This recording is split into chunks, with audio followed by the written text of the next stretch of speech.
Hürmetlik vatandaş, yukarı leksiyanın davamı.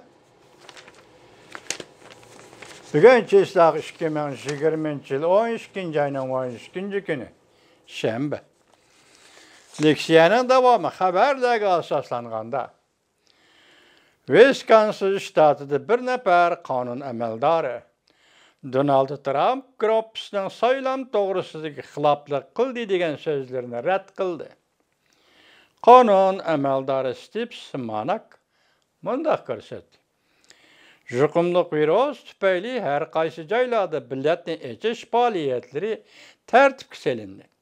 Bilet sanash uchun va aniq bo'ldi. Bilet sanash ochiq va aniq bo'ldi. Kechiringlar.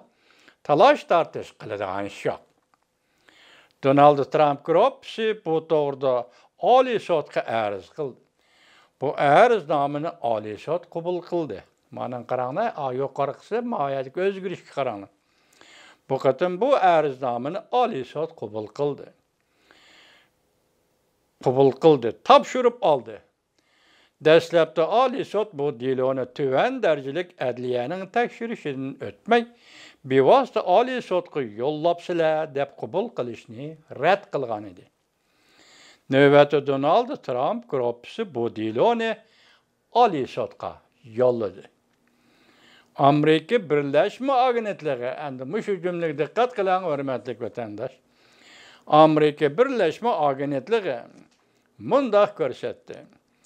Tuvan darajalik adliya Wisconsin shtatida ikki nahiyada elib berilgan saylamda xiloflik qilish ahvollari ko'rilmadi deb hukm qilgandan keyin Oliy sudning saylovchilar bilet tashlashdan 48 soat burun, ya'ni shanba kuni ularning arzini anglashni qaror qilganligi, Donald Trump Groupsning arzini anglashni qaror qilganligi intayin g'ayri bir ahvol.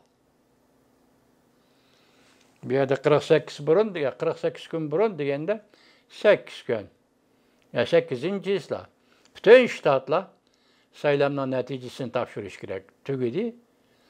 Endi bu 48 soat 14-yillar saylovchilar bileti tashlaydigan kun. Shuningga 48 soat qolganda da'vat. Katta xabar.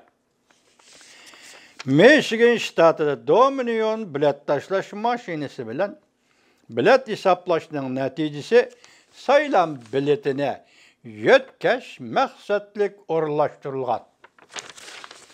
Mavzuli xabar 12 ayning 11 kun Umid Sadosi torbitida e'lon qilindi. Xabar mundaq boshlandi. Michigan shtati Atterim nahiyasi